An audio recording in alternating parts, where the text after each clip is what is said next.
ओम शांति। आज हम मृत्यु के पीछे होने वाली क्रियाविधि के रहस्य को समझने की कोशिश करते हैं। उनके पीछे की धार्मिकता, आध्यात्मिकता क्या है वो जानने की कोशिश करते हैं। जब कोई व्यक्ति हमारे बीच से चला जाता है तो हम क्या कहते हैं कि इनका देहांत हो गया।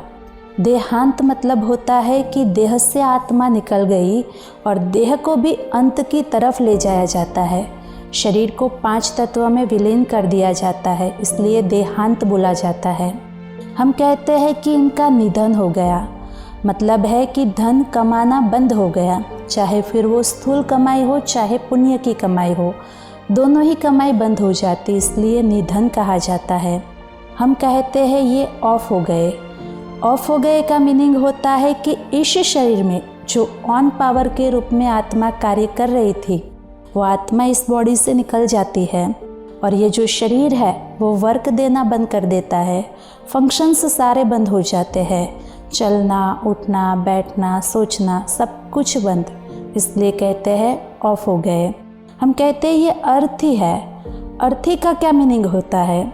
जिस रथ का अभी कोई अर्थ नहीं है उन्हें कहा जाएगा अर्थी। आत्मा थी तब तक अर्थ था, आत्मा निकल गई, अर्थ फिनिश, इसलिए अर्थी कहा जाता है। हम कहते हैं कि ननामी। ननामी का मतलब क्या होता है कि जिसका कोई नाम निशान नहीं रहता है। जब तक हमारे बीच में थे तब तक नाम था, संबंध में थे, चाचा, मामा, मौसा, कोई भी रिलेशन हो सकता है, लेकिन जैसे ही हमारे बीच से चले जाते हैं नाम और निशान ख़त्म हो जाते हैं, इसलिए कहा जाता है ननामी। ऐसे भी और बहुत सारी विधि हम लोग करते हैं। जैसे देखा गया है कि मुंह में तुलसी रखी जाती है, गंगा जल पिलाया जाता है, चंदन का लेप लगाया जाता है, घी का दिया जलाया जाता है। आखिर ये सब कुछ हम क्यों करते हैं? इनको समझने से पहले एक छोटा सा एग्जाम्पल समझ लेते हैं। समझो कि आपके और मेरे रिलेशन बड़े ही प्यारे हैं। इतने अच्छे वो रिलेशन हैं कि मैं आपसे कुछ भी मांगती हूँ आप मुझे देते हैं। एक बारी मुझे एक साधन की ज़रूरत पड़ी, मैंने आपसे मांगा और आपने मुझे दिया भी। मैंने वो साधन को यूज़ किया और यूज़ करते करते उस साधन को डैमेज कर दिया, तोड़ दिया। तो मेरे फ़र्ज में क्या आता है कि मैं जब आपको वो साधन रिटर्न करूं तो उसको रिपेयर करा के दूं। अगर मैं उसको रिपेयर नहीं कराती हूँ तो उसको रिपेयरिंग में जो खर्च होता है वो खर्च भरपाई कर दूं। लेकिन ना ही मैं उसको रिपेयर कराती हूँ, ना ही मैं उसका खर्च भरपाई करती हूँ, और वही डैमेज कंडीशन में वो साधन मैं आपको वापस दे देती हूँ। अभी आपका साधन है, आपको भी उसकी बारी बारी ज़रूरत पड़ती है, तो आपको भी उसको रिपेयर कराना पड़ता है और आपने कराया भी। अब थोड़े समय के बाद वापस मुझे वो साधन की ज़रूरत पड़ती है, सो मैं आपके पास मांगने के लिए आती हूँ और आप मुझे वो साधन देते हैं। थोड़े दिन यूज़ करने के बाद वापस से वही कंडीशन, मैं उसको डैमेज कर देती हूँ और वही बिगड़ी हुई हालत में आपको वापस रिटर्न करती हूँ। अभी ऐसा कम से कम 4 से 5 बारी होता है। अब सोचिए कि जब मैं आपसे वापस से 6ठी बारी वो साधन लेने के लिए आऊँगी तो क्या आप मुझे वो साधन देंगे? क्या कहेंगे? मोस्टली तो क्या देखा जाता है कि हम नहीं देते हैं, लेकिन मैंने आपको पहले ही बताया कि हमारे रिलेशन तो बड़े प्यारे हैं, आप मुझे मना नहीं कर सकते हैं। तो दूसरा क्या ऑप्शन होता है? हम क्या करते हैं, वो जो बिगड़ा हुआ साधन है ना वो ऐसे का ऐसा ही रख देते हैं लेन देन के लिए और खुद के लिए एक नया साधन ले लेते हैं, राइट। अभी मेरे पास क्या होता है कि मैंने पहले आपसे अच्छा लिया था और बुरा दिया था और अब मेरे पास बुरा आ रहा है। कहने का अर्थ क्या है कि जब भगवान ने भी हमें इस धरा पर भेजा था तो बड़े ही शुद्ध स्वरूप में भेजा हुआ था। ये शरीर रूपी साधन दिया था और वो बड़ा ही अच्छा था, लेकिन जीवन जीते जीते हमने इस साधन को डैमेज कर दिया। तो हमारा फ़र्ज़ ये बनता है कि हमें रिपेयर कराना है या तो खर्च भरपाई करनी है। ना ही हम इसको रिपेयर करते हैं, ना ही इसका खर्च भरपाई करते हैं और ऐसे ही डैमेज कंडीशन में इसको यहाँ ही छोड़ के चले जाते हैं। जब हम इसको ऐसे ही छोड़ के चले जाते हैं तो फिर हमारे जो परिवारजन है, हमारे जो मित्र संबंधी है, वो इसको रिपेयर करते हैं। रिपेयर करने का मतलब क्या है कि इस शरीर का शुद्धिकरण करते हैं। तो मुंह में तुलसी रखा जाता है। तुलसी क्यों रखी जाती है, उसके पीछे का मीनिंग यही बताते हैं कि आकाश तत्व के शुद्धिकरण के प्रतीक के रूप में तुलसी दिखाई गई है। दूसरा हम देखते हैं कि गंगा जल पिलाया जाता है। हमको पता है कि वो कोई पानी पीने वाले नहीं हैं, लेकिन फिर भी हम गंगा जल डालते हैं, उनको पिलाते हैं। क्यों? क्योंकि शरीर में रहे हुए जल तत्व के शुद्धिकरण के प्रतीक के रूप में हम उनको ये पिलाते हैं। दूसरा, उनके पर चंदन का लेप लगाया जाता है, जो वायु तत्व के शुद्धिकरण का प्रतीक है। और हम क्या करते हैं कि पास में घी का दिया जलाते हैं। अभी आपको पता है कि सब ऑयल में से अगर सबसे शुद्ध ऑयल माना जाता है, जैसे पेट्रोल है कि केरोसिन है या फिर नॉर्मल ऑयल ले लो, लेकिन घी को शुद्ध माना जाता है, तो वो घी का दिया जलाया जाता है, जो अग्नि तत्व के शुद्धिकरण का प्रतीक बताया हुआ है। और ऐसे करने के बाद अर्थी को जलाने के लिए हम ले जाते हैं। जब शमशान के अंदर अर्थी को ले जाया जाता है तो उस टाइम पर क्या करते हैं, मुख में एक छोटा सा सोने का टुकड़ा रखा जाता है। अब वो सोने का टुकड़ा क्यों रखते हैं? कहते हैं कि प्रभु, उन्हों को आपने हमारे बीच में भेजा था। जब आपने भेजा था तो बड़े ही शुद्ध स्वरूप से थे, और जीवन जीते जीते बहुत सारी अशुद्धि मिल गई है, मतलब कि प्योर स्वरूप में थे, अभी इम्प्योर हो चुके। बहुत सारी अशुद्धि का मतलब है विकारों की प्रवेशता हो गई थी। तो अभी हम क्या करते हैं, उनके परिवारजन होने के नाते 5 तत्वों को शुद्ध करके वापस आपके पास भेज रहे हैं। हे प्रभु, आप उनको कंचन काया देना। कंचन मतलब क्या होता है? सोने का दूसरा नाम है कंचन। हमारी उनके लिए ये शुभ भावना है कि उनको जो नया जन्म मिले, उसमें जो देह मिले, वो सोने का जैसा हो, बहुत सुंदर हो। इस भावना के हिसाब से ये विधि उनके पीछे की जाती है। आपने देखा होगा कि जब अर्थी होती है तो उनके पर वाइट कफन डाला जाता है। एक्चुअल में देखें तो कफन को सफ़ेद क्यों रखा गया है? सफ़ेदी जो है वो शुद्धता, स्वच्छता और शांति का प्रतीक माना गया है। अगर सफ़ेदी पर कोई भी दाग पड़ता है तो तुरंत दिख के आता है, मतलब जीवन काल के अंदर हमें किस टाइप का जीवन जीना है। बेदाग जीवन होना चाहिए। जब इस देह से निकलते हैं तो बड़े ही शुद्ध, मतलब कि प्योर थॉट्स के साथ हमें निकलना है, और हमारा वाणी, वर्तन, व्यवहार और विचार भी बड़े शुद्ध होने चाहिए। तब शांति से आत्मा इस देह से निकल सकती है। इसलिए वाइट कफन डाला जाता है। और देखा गया है कि कफन में कभी जेब नहीं रखते हैं, क्योंकि कुछ भी साथ में नहीं ले जा सकते हैं। और भी हम अगर देखें तो जब अर्थी को घर से निकालते हैं तो मुंह उसका घर की तरफ होता है और पैर उनके शमशान की तरफ होते हैं।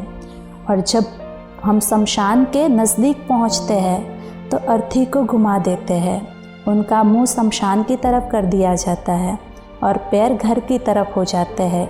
मतलब कि जब व्यक्ति हमारे घर से जा रहे होते हैं तो वो हमको एक बात बताते हैं कि हमारा आपके साथ रिलेशन है और किसी के साथ नहीं।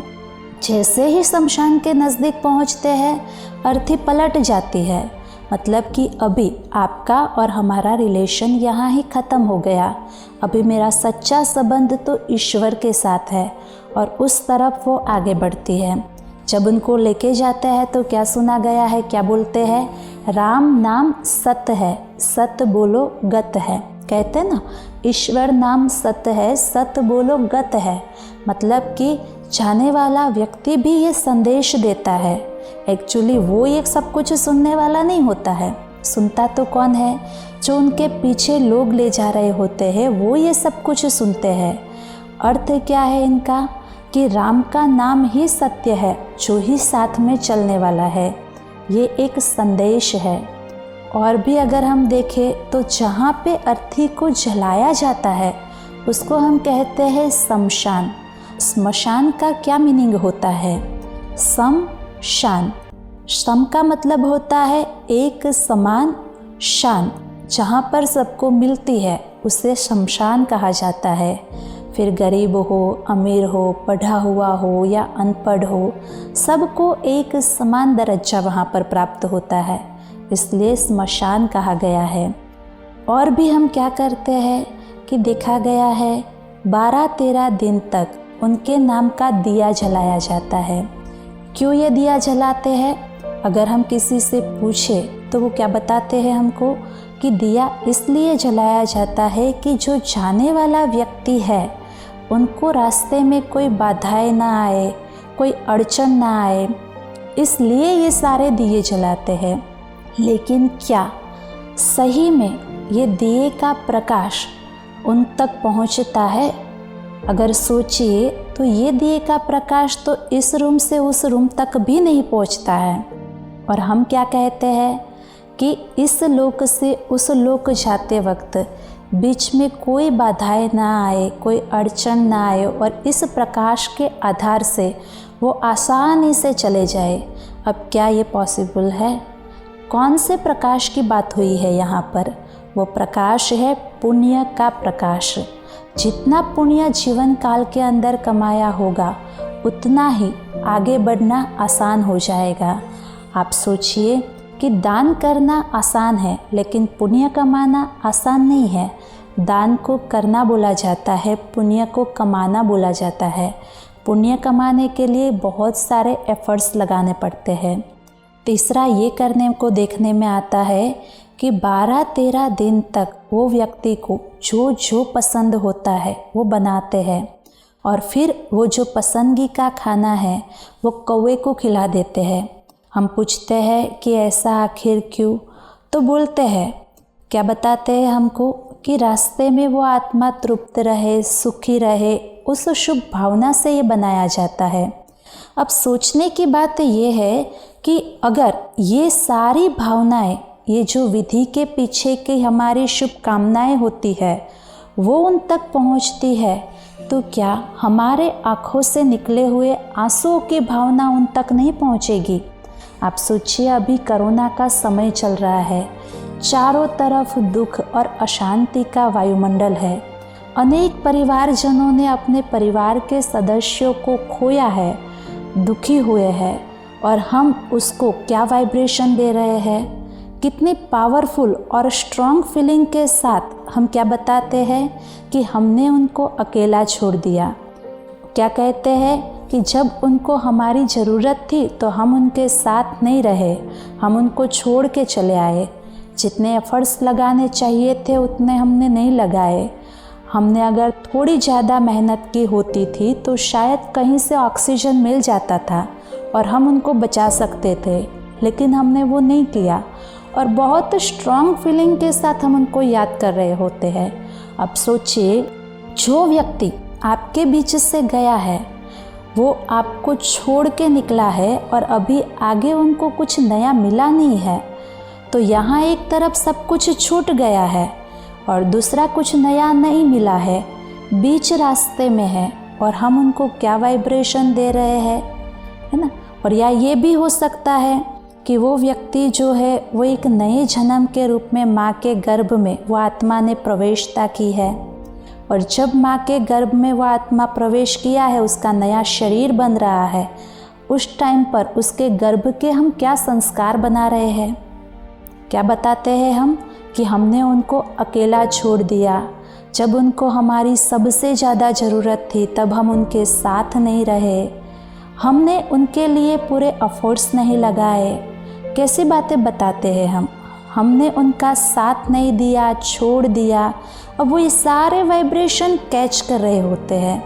और जब बच्चा जन्म लेके नए परिवार में आता है, नया परिवार उसको बहुत प्यार करता है, लेकिन वो बच्चे के क्या संस्कार बने हुए हैं कि मेरे परिवार ने मुझे अकेला छोड़ दिया, जब मुझे ज़रूरत होती है तो ये लोग मेरे साथ नहीं रहते हैं, मेरे लिए जितना चाहिए उतने एफर्ट्स नहीं लगाते हैं। परिवार बहुत कहता है नहीं बेटा हम तो हमेशा आपके साथ हैं, लेकिन वो स्वीकार नहीं कर पा रहा होता है। क्यों? क्योंकि यहाँ से हमने बहुत पावरफुल थॉट भेजे हैं, उनके गर्भ के संस्कार बनाए हुए हैं। तो सोचिए कि क्या ये सही है? वो कितना संघर्ष वाला जीवन जिएगा इस बातों से निकलने के लिए। तो राइट अर्थ में श्रद्धांजलि किसको कहा जाता है? जाने वाला व्यक्ति हमारे से क्या मांगता है? दो ही तो बातें मांगता है, बाकी तो सब कुछ छोड़ के जाता है। एक तो है शांति और दूसरी है मुक्ति। ये दो बात ही हमसे मांगता है। तो चलिए अभी हम सब मिल कर के जो हमारे बीच से विदा होकर के गए हैं उनको सच्चे अर्थ में श्रद्धांजलि देते हैं। उनको हमारे सामने इमर्ज करेंगे। और भी बहुत सारी आत्माएं हैं जो इस सृष्टि से विदा होकर के गई है, उन सब को हम श्रद्धांजलि देंगे। अपने मन और बुद्धि को ईश्वर के आगे अर्पण कर देंगे।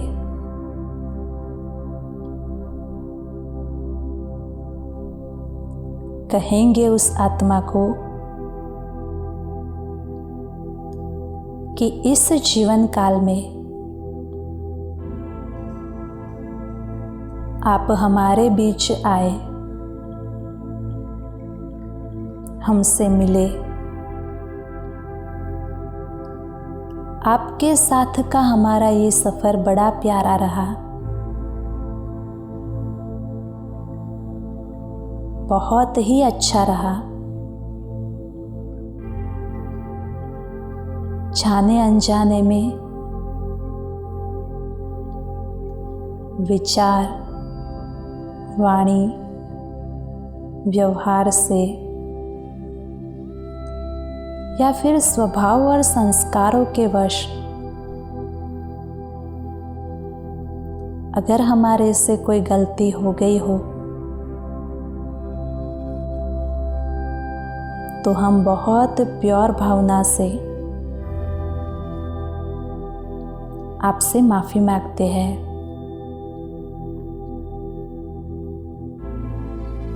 अभी आप आपकी एक नई यात्रा शुरू कर रहे हैं। आपकी ये यात्रा बड़ी ही मंगलमय रहे, सुखदायी रहे। आपको कंचन काया मिले, बड़ा प्यार करने वाला परिवार मिले। आपका नया जीवन खुशियों से भरपूर रहे।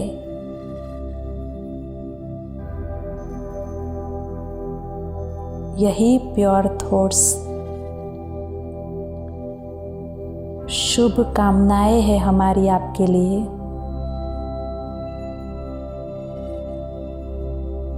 फील करेंगे हमारे देह से बहुत प्योर वाइब्रेशन फैल रहे हैं।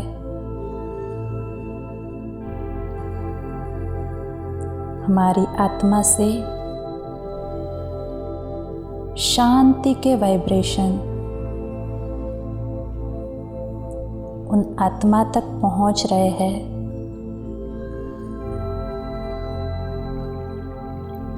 वो गहरी शांति का अनुभव कर रहे हैं।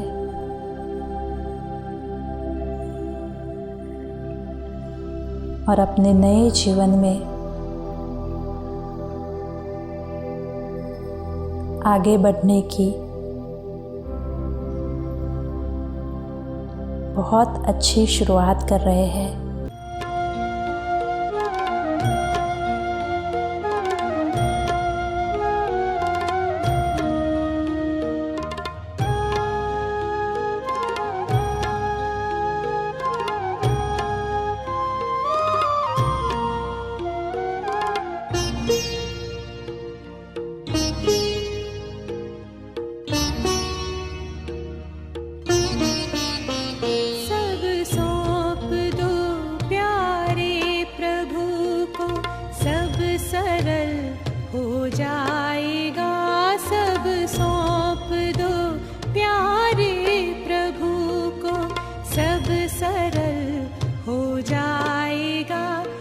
खुशियों की सुंदर झील में जीवन कमल मुस्काएगा।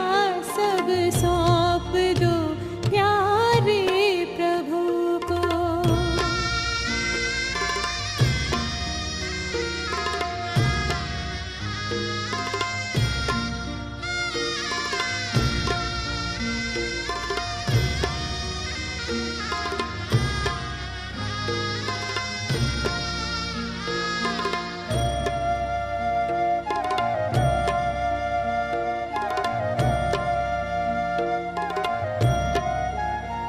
है जो भी तेरे पास सब उसकी अमानत है।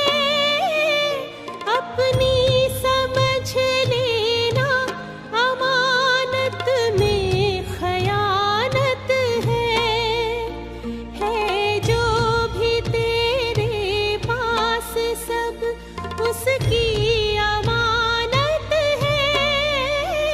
अपनी समझ लेना अमानत में खयानत है। सब कुछ तेरा ये मान ले, सब कुछ तेरा हो जाएगा। सब कुछ तेरा ये मान ले, सब कुछ तेरा हो जाएगा। चिंता सभी मिट जाएगी और मन विमल हो जाएगा। सब सौंप दो प्यारे प्रभु को।